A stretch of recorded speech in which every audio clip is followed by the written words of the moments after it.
3 నెలల క్రితం జూనియర్ ఎన్టీఆర్ వీరాభిమాని కౌశిక్ చావు బ్రతుకుల మధ్యలో ఉంటూ తనకి దేవరా సినిమా చూడాలి అనే చివరి కోరిక ఉందని ఒక వీడియో రికార్డ్ చేయగా దానిని సోషల్ మీడియాలో ఎన్టీఆర్ ఫ్యాన్స్ షేర్ చేసి ఎంత వైరల్ చేశారో అందరికీ తెలుసు. బిజీగా గడుపుతున్న లైఫ్ లో చిన్న బ్రేక్ తీసుకుని ఫ్యామిలీ మరియు ఫ్రెండ్స్ తో ఎంజాయ్ చేయాలి అనుకుంటున్నారా? అయితే వెంటనే ఆర్మీ వెకేషన్స్ ప్రైవేట్ లిమిటెడ్ ని సంప్రదించండి. వీరి దగ్గర సరికొత్త ఆఫర్స్ మరియు స్పెషల్ ప్యాకేజెస్ ఉన్నాయి. మరిన్ని డీటెయిల్స్ కోసం సంప్రదించండి 7997979960 అలాగే 61. ఈ వీడియో జూనియర్ ఎన్టీఆర్ వరకు చేరడంతో ఆయన వెంటనే స్పందించి కౌశిక్ తో అతని తల్లితో వీడియో కాల్లో మాట్లాడారు. వాళ్ళిద్దరికీ ధైర్యం చెప్పడమే కాకుండా కౌశిక్ కోలుకోవడానికి అవసరమైన వైద్య చికిత్సను ఆర్థిక సహాయం చేయండి అంటూ తన మేనేజర్స్ కి అకౌంటెంట్స్ కి కూడా చెప్పారు ఎన్టీఆర్. అయితే ఈ విషయం బాగా వైరల్ అవ్వడంతో వెంటనే కూటమి ప్రభుత్వం స్పందించి కౌశిక్ కి 12 లక్షల రూపాయల సహాయం కూడా అందించింది. అదే విధంగా టీటీడీ బోర్డు తమ ట్రస్ట్ నుంచి 40 లక్షల రూపాయలు కౌశిక్ మెడికల్ బిల్స్ కి కట్టింది. అంతేకాదు జూనియర్ ఎన్టీఆర్ ఫ్యాన్స్ కూడా తమ వంతు సహాయంగా 2,50,000 రూపాయల విరాళం కూడా ఇచ్చారు. ఇక ఆ తర్వాత కౌశిక్ కి మెరుగైన వైద్యం అందించి అతని ప్రాణాలు కాపాడారు డాక్టర్స్.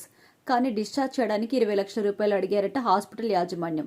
ఇప్పుడు అంత డబ్బు తాను ఎక్కడి నుంచి తీసుకుని రావాలో అర్థం కాక కౌశిక్ తల్లి ఎన్టీఆర్ అకౌంటెంట్ కి మేనేజర్ కి కాల్ చేసి డిశ్చార్జ్ చేయడానికి డాక్టర్లు 20 లక్షలు అడుగుతున్నారు, మీరు ఆర్థిక సహాయం చేస్తాను అని చెప్పారు కదా, దయచేసి మాకు సహాయం చేయండి అని అడిగిందట.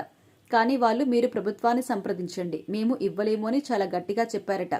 దీంతో ఏం చేయాలో తెలియని కౌశిక్ తల్లి మీడియా ముందుకు వచ్చి ప్రెస్ మీట్ ఏర్పాటు చేసి జూనియర్ ఎన్టీఆర్ ఇచ్చిన మాట తప్పాడు, తమకి ఆర్థిక సహాయం అందిస్తాను అని చెప్పి ఇప్పటి వరకు ₹1 కూడా ఇవ్వలేదు అంటూ రచ్చ చేసింది.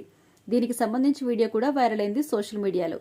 అయితే ఎన్టీఆర్ వరకు ఈ విషయం చేరడంతో ఆయన వెంటనే హాస్పిటల్ కి తన మేనేజర్ చేత 12 లక్షల రూపాయలు హాస్పిటల్ కి కట్టించి కౌశిక్ ని డిశ్చార్జ్ అయ్యేలా చేశాడు. దీంతో పెద్ద సమస్యగా మారుతుంది అనుకున్న ఘటన ఇక్కడితో ముగిసిపోయింది. ఎన్టీఆర్ వెంటనే స్పందించి సహాయం చేయడంపై ఆయన ఫ్యాన్స్ మాత్రమే కాదు ఇతర హీరోల ఫ్యాన్స్ కూడా హర్షం వ్యక్తం చేస్తున్నారు. ఎన్టీఆర్ వరకు ఈ విషయం ముందే వెళ్లుంటే ఇంత దూరం వచ్చేది కాదు, ఎప్పుడూ సహాయం అందించేవాడు అని ఆయన ఫ్యాన్స్ అంటున్నారు.